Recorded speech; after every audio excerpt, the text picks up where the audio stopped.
రేపటి నుంచి మండలాల వారీగా, నియోజకవర్గాల వారీగా, జిల్లా కేంద్రాల వారీగా మొదలు భావజాల వ్యాప్తిని అంటే బీసీలకు జరుగుతున్న అన్యాయం మీద మా పార్టీ నాయకులు, ఇతర బీసీ సంక్షేమ సంఘాల నాయకులతో వెంటనే ప్రెస్ మీట్ల ద్వారా ప్రజలని జాగృతం చేసే ప్రయత్నం విస్తృతం చేస్తాం.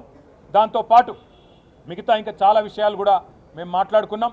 ఏ రకమైన కార్యాచరణ ఉండాలి, ప్రభుత్వం దిగిరాకపోతే మొండి వైఖరితో కనుక రిజర్వేషన్లు ఇవ్వకుండానే బీసీల గొంతు కోసి స్థానిక సంస్థల ఎన్నికలకు పోతే ఏం చేయాలనే విషయంలో లోపల చాలా మాట్లాడుకున్నాం. అవన్నీ కూడా మా పార్టీ అధ్యక్షులు పెద్దలు కేసీఆర్ గారికి నివేదించి తదుపరి కార్యాచరణ ఏ రకంగా ఉండాలో కూడా తప్పకుండా నిర్ణయించుకుంటాం. కానీ ఈ విషయాన్ని వదిలిపెట్టాం.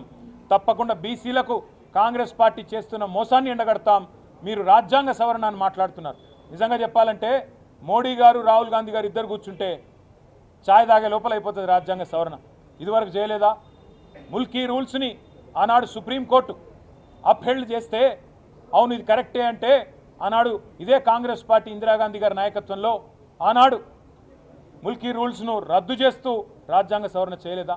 మరి అలా బీసీలకు న్యాయం చేసే కాడ రాజ్యాంగ సవరణ చేయడానికి ఎందుకు మీకు ఇబ్బంది అవుతున్నదని మేము అడుగుతా ఉన్నాం. రేపటి నుంచి అందరినీ కూడా జాగృతం చేస్తూ మండలాల వారీగా, నియోజకవర్గాల వారీగా, జిల్లాల వారీగా మొదలు ప్రెస్ మీట్లతో మొదలు పెడతాం, చిన్న చిన్న సమావేశాలతో మొదలు పెడతాం.